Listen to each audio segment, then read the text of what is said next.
We're on part 2 of this fic where the Kankri meets Signless in the afterlife.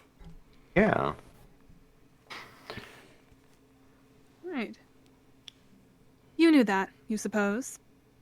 I You say again. I did that to you. You could have been me, but instead, Yeah, he says. you did. He hesitates, and then says it, voice heavy. And then I spent my entire life fighting for just a little bit of what you threw away. You crumple. Which is pathetic. Ridiculous. You have no right to be upset about something you did to him. You're being entitled and making it all about you, showboating. It's idiotic of you to be making a scene like this when he's the one who suffered so much that they changed his name to reflect it. And still, the words come out of your mouth. I didn't mean it. I know. He says. You couldn't. You shake your head, digging your face deeper into the sand. He goes on, though. Grubbling, you couldn't understand. I remember that life. Never hungry, never in pain for longer than it took to get medicine. Never a hand raised against me. You couldn't imagine. Shadow of the jet flickers into existence above you, and you both flinch. This. But I knew it would be traumatic. You protest. I must have. I must have known that making a world that would teach our counterparts skill at violence and strategy would be harsh, painful. I must have known that. Yes. He says. In the abstract, I don't think you understood, though. The worst thing that ever happened in that life was getting cold. He pauses. Is that a trigger? It's fine. You say roughly. It wasn't a pleasant experience, but compared to what you went through, it's nothing. He shakes his head. No, it's not. You feel the tears trying to start again. That's ridiculous. My life I might not have had as much privilege as your average cold blood, but I wasn't. Considering the level of prejudice that you face, it would be pretentious of me to claim any kind of consideration, or I've overcome that. But it hurt.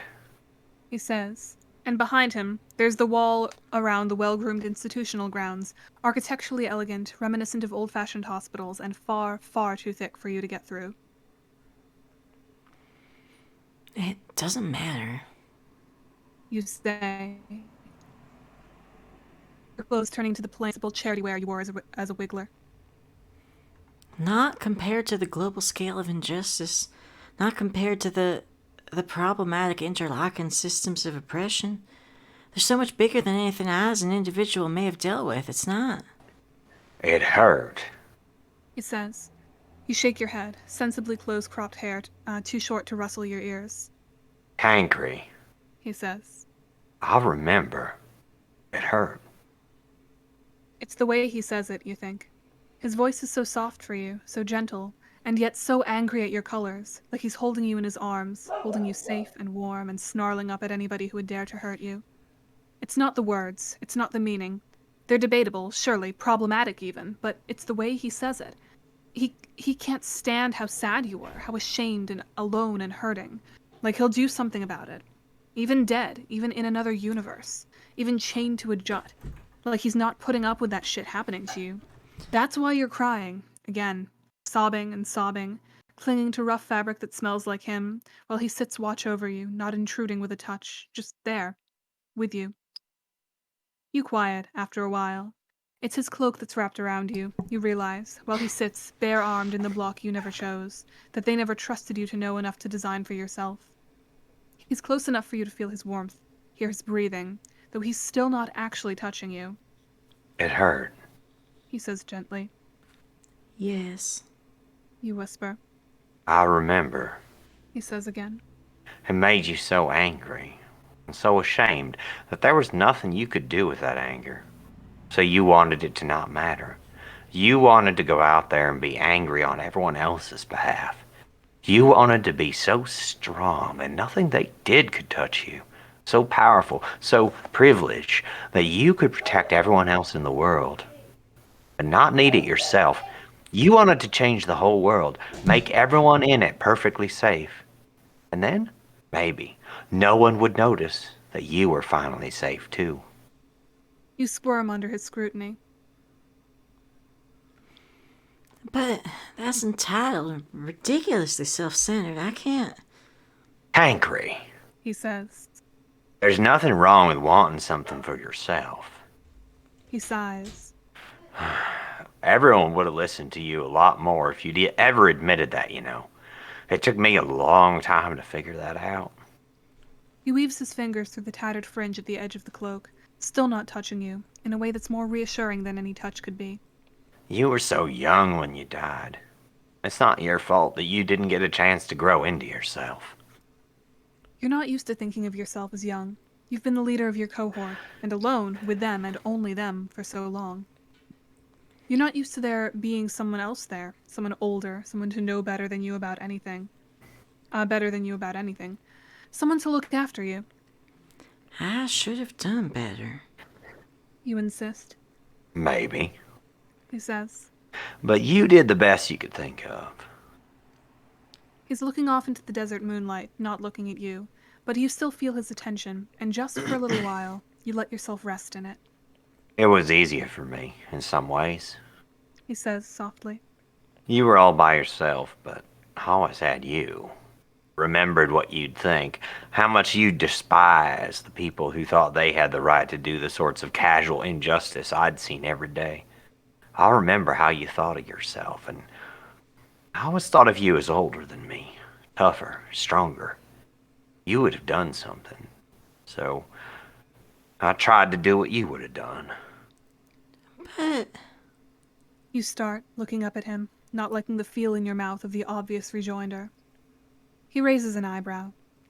But then what about the last fuck you to the universe? You sit up enough to nod, to collect yourself. I wouldn't phrase it like that. Oh, I didn't either. He says. Yeah, I surprised myself there. See, I remembered what you taught, so I thought love was better than anger. That love was the only thing I could feel for people if I wanted to help them. And so when I was pissed at them, like you get, you so don't lie. Oh, I see. Like you get, you so do, don't lie. I hid it under trying to be helpful, just like you do. You brush your hair back, smooth dirt off your knee from around back to him. I'm not sure what you're implying. He makes a face.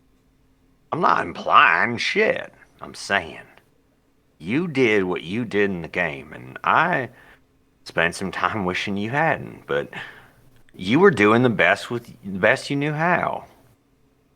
But you could be doing better now. Your hands clench on the cloak. Excuse me? He looks at you, and this time there's heat in it aimed at you, not just the people who called you. Kankri, do you honestly, for 1 second, think that your friends want to hear about problematics? You start, indignant. It's not a question of wanting to or not. It's important. Important? He snaps. They're your friends. And your ancestors, who are kids younger than you are, grieving and scared and trying like hell to save the world. And you're telling me that what they want doesn't matter. You don't want to start crying again. It's undignified and unsafe, and you're going to get a headache. You say nothing. They're not idiots. He tells you, quiet and fierce. They're not cruel. Well, not all of them. And they're not all oblivious. You're not the only one who cares. You're not the only one who wants to change things. His voice shakes. Kankri, you're not alone. Not if you don't want to be. You're shaking your head. They don't want to listen to me. They don't want to listen to a lecture. He says. You could just try talking. The bubble flickers around you. Desert to the comfort block in the culling center. The special, softly padded place where they put you to calm down when you were upset. Where they'd leave you until you stopped yelling, stopped complaining, stopped saying anything except to thank them for their kindly efforts on your behalf. It took a long time sometimes. He looks around, and there's that anger again. Not just at you, but he's not taking his attention off of you, No, he says softly. it's not the same. I won't despise you. I won't think you're useless or pathetic, except maybe in an attractive sort of way. They won't think of you as nothing but an outcast mutant who doesn't know better than to talk back to his betters. You don't have to keep going around trying to educate them just to get them to pay attention to you. It's not working. And from the way you sound tonight, it's gotten worse and worse and worse since you died. You don't have to educate them out of hating you for your blood color. That's not why they're not listening to you. He leans forward, serious and intent. They're not listening to you because you're not listening to them. But they hate me, you hear yourself think. I don't want to hear that.